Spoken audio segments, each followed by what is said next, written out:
दोस्तों ask technology the edutech informative channel को subscribe करें और बेल आइकन को दबाएं ताकि आगे आने वाली इन्फॉर्मेटिव वीडियोस की अपडेट्स आपको मिल जाएं।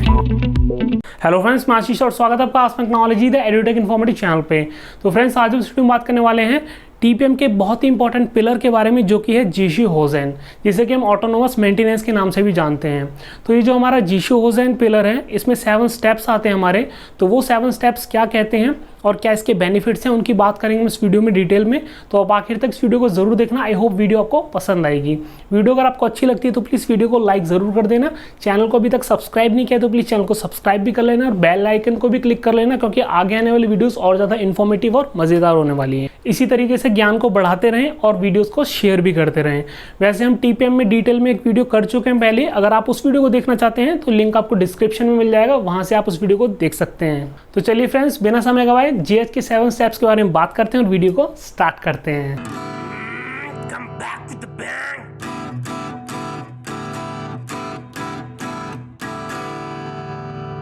तो फ्रेंड्स स्टार्ट करते हैं 7 स्टेप ऑफ जीएच के साथ। तो ये कुछ कंसर्न आउटलाइंस हैं जो हम इस वीडियो में कवर करेंगे। हम इस वीडियो में बात करेंगे टीपीएम और जीशू-होजेन के इंट्रोडक्शन के बारे में। जीशू-होजेन के जो 7 स्टेप्स हैं उनकी बात करेंगे और इसके बेनिफिट्स की बात करेंगे। तो सबसे पहले हम बात करते हैं टीपीएम के इंट्रोडक्शन के बारे में। तो जो हमारा टीपीएम है वो एक एक्रोनाइम है, मतलब कि वो 3 वर्ड्स के पहले लेटर से बना है, मतलब कि टोटल प्रोडक्टिव मेंटेनेंस, जिसमें कि टोटल का मतलब होता है जितने भी हमारे एम्प्लॉयज़ हैं हमारे ऑर्गेनाइजेशन में, चाहे वो किसी भी लेवल पे हों, लोअर मिडल अपर, सभी लेवल के एम्प्लॉयज़ उसमें इन्वॉल्व होंगे। उसके बाद पी से प्रोडक्टिव है। प्रोडक्टिव का मतलब हमारा है मतलब कि इफ़ेक्टिव यूटिलाइजेशन। प्रोडक्टिव का मतलब क्या होता है, हम कुछ ऐसा करें जिसका हमें फ़ायदा हो। तो हम इफ़ेक्टिव यूटिलाइजेशन करेंगे किस चीज़ का, अपने सभी के सभी रिसोर्सेज का। उसके बाद एम फॉर मेंटेनेंस। तो मेंटेनेंस हमारा क्या है, जो भी हमारे पास मशीन्स इक्विपमेंट्स हैं, मैन मशीन मटेरियल्स हैं, सिस्टम्स हैं, वो सब ऑप्टिमम कंडीशन में होने चाहिए। मतलब कि वो इस कंडीशन में होनी चाहिए कि वो ज़्यादा से ज़्यादा हमें परफॉर्मेंस दे पाएँ, ठीक है, बेहतर से बेहतर कंडीशन में वो हों, ठीक है। और हम टीपीएम को मेडिकल साइंस ऑफ मशीन्स भी कहते हैं। टीपीएम का जो हमारा फोकस होता है वो इसी चीज़ पे होता है कि जो भी हमारी मैन्युफैक्चरिंग इक्विपमेंट्स हैं हमारे पास, वो टॉप वर्किंग कंडीशन में, उसमें कम से कम ब्रेकडाउन्स हों, ताकि जो हमारी मैन्युफैक्चरिंग प्रोसेसेस में जो डिले हो जाते हैं ब्रेकडाउन्स की वजह से, वो डिले उसमें ना हो। इसके बाद हम बात करते हैं जीशू-होजेन जो हमारा पिलर है, ये फर्स्ट पिलर है हमारा टीपीएम का। तो इसके बारे में अब बात करते हैं, इसके इंट्रोडक्शन की बात करते हैं। तो जो जीशू-होजेन है, इसे हम ऑटोनोमस मेंटेनेंस के नाम से भी जानते हैं। ये एक हमारी स्ट्रक्चरल अप्रोच है हमारे पर्सनल्स जो हैं, हमारे एम्प्लॉयज़ जो हैं, उनकी स्किल्स को इंक्रीज़ करने के लिए, ताकि वो अपने इक्विपमेंट्स को, प्रोसेस को मैनेज कर पाएँ और अच्छे ढंग से अपने उस तरीके को इम्प्रूव कर पाएँ। और जीशू-होजेन का गोल ये है जो ऑपरेटर्स हैं वो रिएक्टिव वे की जगह प्रोएक्टिव वे में काम करें। मतलब कि जब दिक्कत आ जाए तब काम करने की बजाय वो पहले से ही ऐसा काम करें कि दिक्कत आए ही ना, एक प्रोएक्टिव अप्रोच के साथ वो काम करें, ताकि जो हमारी मशीन्स हैं उसमें ब्रेकडाउन्स ना हो, ब्रेकडाउन्स कम से कम हो, जिसकी वजह से जो माइनर स्टॉपेज हो जाती हैं मशीन में, हमारा प्रोडक्शन लॉस हो जाता है, वो उससे ना हो। ये हमारे जीशू-होजेन का गोल है। इसमें हम ओपीएस बनाते हैं, स्टैंडर्ड्स बनाते हैं, जिससे कि हम किस तरीके से क्लीनिंग कर सकते हैं, लुब्रिकेशन कर सकते हैं, इंस्पेक्शन और टाइटनिंग, जिसे हम क्लिट भी बोलते हैं। क्लिट एक अलग टर्मिनोलॉजी है और उसमें यही चीज़ आती है हमारी, क्लीनिंग, लुब्रिकेशन, इंस्पेक्शन और टाइटनिंग वगैरह। तो इन सभी चीज़ को हम इंश्योर करते हैं कि कैसे क्लीनिंग, लुब्रिकेशन है, कैसे इंस्पेक्शन, और जो हमारे नट बोल्ट्स हैं, फास्टनर्स हैं, वो टाइट रहें, ठीक है, लूज़ ना हो, उससे एक्सीडेंट्स वगैरह ना हो, ब्रेकडाउन्स वगैरह ना हो। तो इस चीज़ को हम सस्टेन करते हैं इसमें, ठीक है, उस कंडीशंस को इंश्योर करते हैं। इसके बाद अब बात करते हैं हमारे स्टेप्स के बारे में, जिसमें कि हमारे जीएच के 7 स्टेप्स आते हैं मेनली, पर यहाँ पे एक 0 स्टेप भी दे रखा है, जिसका मतलब है प्रिपरेशन और प्रीलिमिनरी स्टेप। मतलब कि ये शुरुआती स्टेप है प्रिपरेशन के बारे में, कि जो हम जीएच कर रहे हैं, जीशू-होजेन जो हम करेंगे, इसकी प्रक्रिया को हम कैसे करें, ठीक है, उसके जो शुरुआती स्टेप्स हैं वो हमें ये बताता है 0 स्टेप। इसके बाद फिर initial clean up of machines हैं, फिर टेक काउंटर मेजर्स हैं, फिर फिक्स टेंटेटिव जीएच स्टैंडर्ड्स हैं, जनरल इंस्पेक्शन है, ऑटोनोमस इंस्पेक्शन है, स्टैंडर्डाइजेशन है, फिर ऑटोनोमस मैनेजमेंट है। तो इस तरीके से इसकी ये 7 मेन स्टेप्स हैं। अब इनकी डिटेल में बात करते हैं। तो इसमें सबसे पहले जो हमारा 0 स्टेप था प्रिपरेशन और प्रिलिमिनरी स्टेप, इसकी बात हम करें तो इसमें हम क्या करते हैं, इसमें हम ट्रेनिंग देते हैं अपने एम्प्लॉयज़ को किसके बारे में, टीपीएम के बारे में, जेएच के बारे में, ठीक है। उन्हें एजुकेट करते हैं टीपीएम क्या है, जेएच क्या है, ठीक है, उनकी एडवांटेजेस क्या हैं उसके बारे में हम बताते हैं। एम्प्लॉयज़ को एजुकेट करते हैं मशीन की एबनॉर्मेलिटीज़ के बारे में कि जो मशीन है हमारी उसमें किस तरह की एबनॉर्मेलिटीज़ आ सकती हैं। फिर जो हमें जेएच की एक्टिविटीज़ करनी है उन एक्टिविटीज़ को हम कब करेंगे, कैसे ट्रेनिंग्स वगैरह प्रोवाइड करेंगे, उसकी हम डेट फिक्स करेंगे। और उसमें फिर हम टीम फॉर्मेशन करेंगे, उसमें सभी टीम का एक लीडर होगा। फिर उस तरीके से हम इसमें जेएच की एक्टिविटी को आगे बढ़ाएंगे। अब बात करते हैं इसके सबसे पहले स्टेप के बारे में। सबसे पहला स्टेप हमारा इसमें आता है इनिशियल क्लीनअप ऑफ मशीन्स का। तो इनिशियल क्लीनअप में इसमें ये कहा गया है हम सभी आइटम्स और इक्विपमेंट्स को अरेंज करेंगे जो भी हमें क्लीन करने हैं, ठीक है, जिनकी हमें क्लीनिंग करनी है। फिर जो भी हमने डेट फिक्स करी थी उस अरेंज डेट पे हम सभी एम्प्लॉयज़ के साथ मिलके, मेंटेनेंस डिपार्टमेंट के साथ मिलके अपनी मशीन्स को क्लीन करेंगे, इक्विपमेंट्स को अच्छे से साफ़ सफाई करेंगे, मशीन्स की डस्टिंग करेंगे, उसमें जो अननेसेसरी डस्ट है, ऑयल है, ग्रीस है, वो सब हम रिमूव करेंगे उसमें। और कुछ मेन स्टेप्स हैं जिसका हम स्पेशल टेक केयर करेंगे, जैसे कि ऑयल लीकेज हो गया, लूज़ वायरिंग हो गई, अनफास्टेंड नट्स हो गए जो कि नट बोल्ट्स हमारे लूज़ हैं, खुले हुए हैं, ठीक है, और जो वॉर्न आउट पार्ट्स हैं उन सब का हम स्पेशल टेक केयर करेंगे, क्योंकि ये जो छोटी छोटी सी दिक्कतें हैं वो बड़ी दिक्कत बन जाती हैं आगे जाके, तो इनका हम स्पेशल टेक केयर करेंगे। उसके बाद जब हमारी मशीन अच्छी तरीके से साफ़ हो जाएगी, शाइन करने लग जाएगी, फिर हम क्या करेंगे, कैटेगराइज करेंगे अपनी प्रॉब्लम्स को किस तरीके से, उन पे टैग लगा के। फिर वहाँ पे हम वाइट टैग यूज़ करेंगे और पिंक या रेड टैग यूज़ करेंगे। पिंक भी कर सकते हैं, रेड भी कर सकते हैं। तो वाइट टैग और रेड टैग हम वहाँ पे यूज़ करेंगे। वाइट टैग उन प्रॉब्लम्स के लिए होगा जो कि हम खुद से सॉल्व कर सकते हैं, उसमें हमें किसी और डिपार्टमेंट की हेल्प की ज़रूरत नहीं है। और फिर रेड टैग हम वहाँ पे यूज़ करेंगे जहाँ पे हमें मेंटेनेंस डिपार्टमेंट की हेल्प की ज़रूरत पड़ेगी। और जो भी कंटेंट है हमारे टैग्स का, जो भी डाटा है वो हम रजिस्टर में ट्रांसफ़र करेंगे, उसमें नोट डाउन करेंगे, या फिर कोई एक्सेल शीट्स भी आप बना सकते हैं तो उसमें आप उसे नोट करें। और कुछ एरिया हमारे ऐसे होते हैं जो इनएक्सेसिबल होते हैं, हार्ड टू एक्सेस एरिया होते हैं, जहाँ पे हम जल्दी से पहुँच नहीं सकते हैं, जल्दी से उस पर काम नहीं कर सकते हैं, तो उनको हम अलग से नोट करेंगे, उनकी अलग से लिस्ट बनाएंगे। फिर फाइनली जो हमारी मशीन के ओपन पार्ट्स हैं जो हमने खोले थे मशीन की साफ़ सफाई करने के लिए, उन्हें हम क्लोज़ कर देंगे और मशीन्स को रन करके देखेंगे। इस तरीके से हमारा जो पहला स्टेप है इनिशियल क्लीनअप का वो कंप्लीट हो जाता है। अब सेकंड स्टेप की तरफ बढ़ते हैं। तो सेकंड स्टेप हमारा आता है टेक काउंटर मेजर्स।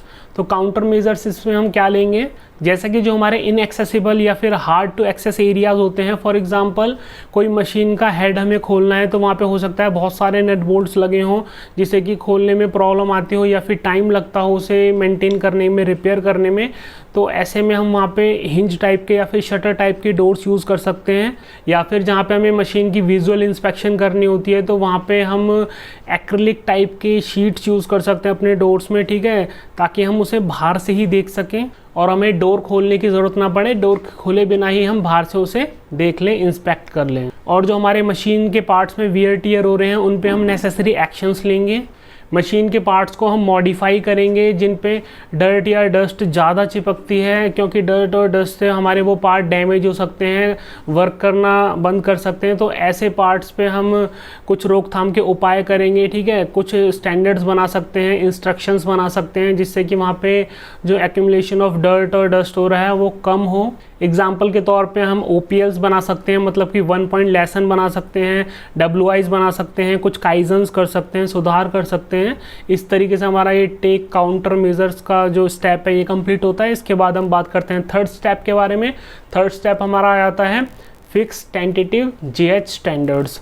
तो जो हमारे टेंटेटिव JH स्टैंडर्ड्स हैं उन्हें कैसे हम फिक्स करेंगे, तो मशीन के जिस पार्ट की हमें क्लीनिंग करनी है, इंस्पेक्शन करनी है, लुब्रिकेशन, ऑयलिंग वगैरह करनी है, वो सब हम अपने स्टैंडर्ड्स में डिफ़ाइन करेंगे कि वो कब करनी है, ठीक है, किस फ्रीक्वेंसी में करनी है, कैसे करनी है, वो सब चीज़ हम उसमें डिफ़ाइन करेंगे। और जो वो स्टैंडर्ड हमारे होंगे JH के वो स्ट्रिक्टली फॉलो होने चाहिए उसकी फ्रीक्वेंसी के अकॉर्डिंग। एग्जांपल के तौर पे हम डेली मशीन इंस्पेक्शन चेकशीट जैसे बनाते हैं, प्रिवेंटिव मेंटेनेंस चेकशीट्स हम बनाते हैं जो ऑपरेटर्स वगैरह देख के सुबह सुबह फिल करते हैं, या फिर जो भी फ्रीक्वेंसी है उसके अकॉर्डिंग डेली वीकली बेसिस पे जो फिल करते हैं, वो डेली मशीन इंस्पेक्शन चेकशीट्स हम इम्प्लीमेंट कर सकते हैं। अब इसके बाद अपने फोर्थ स्टेप की तरफ चलते हैं। तो फोर्थ स्टेप हमारे यहाँ पे आता है जनरल इंस्पेक्शन का।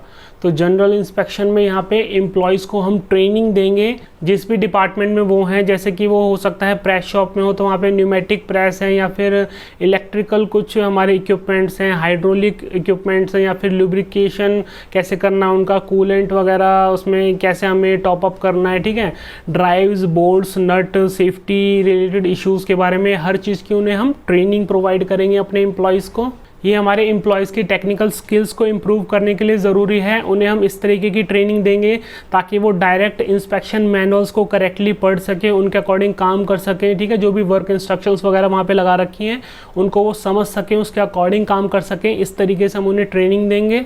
जब उन्हें नई नई जानकारी मिलेंगी इसके बारे में वो सीखेंगे, इसे सीख के फिर वो और भी एम्प्लॉयज़ को इसके बारे में जागरूक करें ताकि सभी एम्प्लॉयज़ ये नई जानकारी को जानने के बाद सभी ऑपरेटर्स वेल अवेयर हो जाएं अपने मशीन पार्ट्स के बारे में। इसके बाद अपने नेक्स्ट स्टेप की तरफ चलते हैं। तो हमारा फिफ्थ स्टेप यहाँ पे आता है ऑटोनोमस इंस्पेक्शन का। तो ऑटोनोमस इंस्पेक्शन का मतलब यहाँ पे है कि हम स्वयं ही इंस्पेक्शन करेंगे, ठीक है, उसमें किसी और की हमें मदद की ज़रूरत ना पड़े, इसलिए हम इसे ऑटोनोमस इंस्पेक्शन कह रहे हैं। तो यहाँ पे हम नए नए मेथड्स को अपनाएंगे क्लीनिंग और लुब्रिकेशन के लिए। प्रत्येक एम्प्लॉय इसमें अपने खुद के ऑटोनोमस इंस्पेक्शन चार्ट्स बना सकते हैं, शेड्यूल्स बना सकते हैं, क्योंकि जो ऑपरेटर होता है उसे ज़्यादा पता होता है अपनी मशीन के बारे में कि उसमें कब कब दिक्कत आती है, कैसे कैसे दिक्कत आती है। तो वो खुद से उसके ऑटोनोमस इंस्पेक्शन चार्ट्स बना सकते हैं या फिर अपने सुपरवाइज़र की मदद से वो चार्ट्स प्रिपेयर कर सकते हैं, शेड्यूल्स प्रिपेयर कर सकते हैं।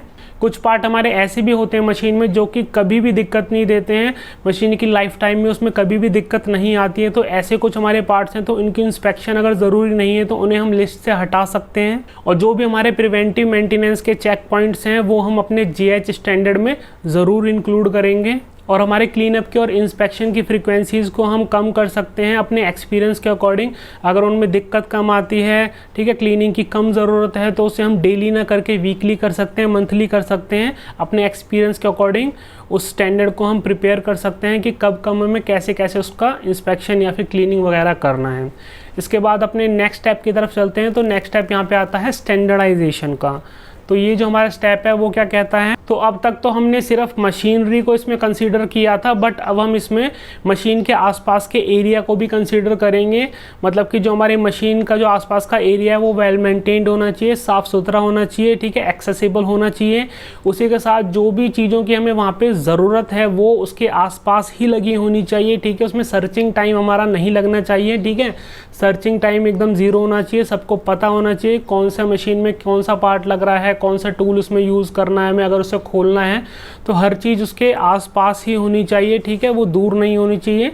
मशीन के जो चारों तरफ का एरिया है उस तरीके से हम उसे मेंटेन करेंगे। मतलब कि हम वर्क इन्वायरमेंट को इस तरीके से मेंटेन करेंगे कि किसी भी आइटम को प्राप्त करने के लिए हमें कोई भी टाइम वहाँ पे ना लगे और सभी को वर्क इंस्ट्रक्शंस स्ट्रिक्टली फॉलो करने हैं। और जो भी हमारे नेसेसरी स्पेयर पार्ट्स हैं जिनकी हमें ज़रूरत पड़ती रहती है, जो कि मशीन के आसपास मौजूद होने ही चाहिए, ऐसे पार्ट्स की हम लिस्ट बनाएंगे। ऐसे पार्ट्स को हम मेंटेन करके रखेंगे, पहले से ही प्लांट में वो मेंटेन होनी चाहिए। ऐसा ना हो कि उसकी ज़रूरत पड़े और वहाँ पर वो पार्ट ना हो, ऐसा नहीं होना चाहिए।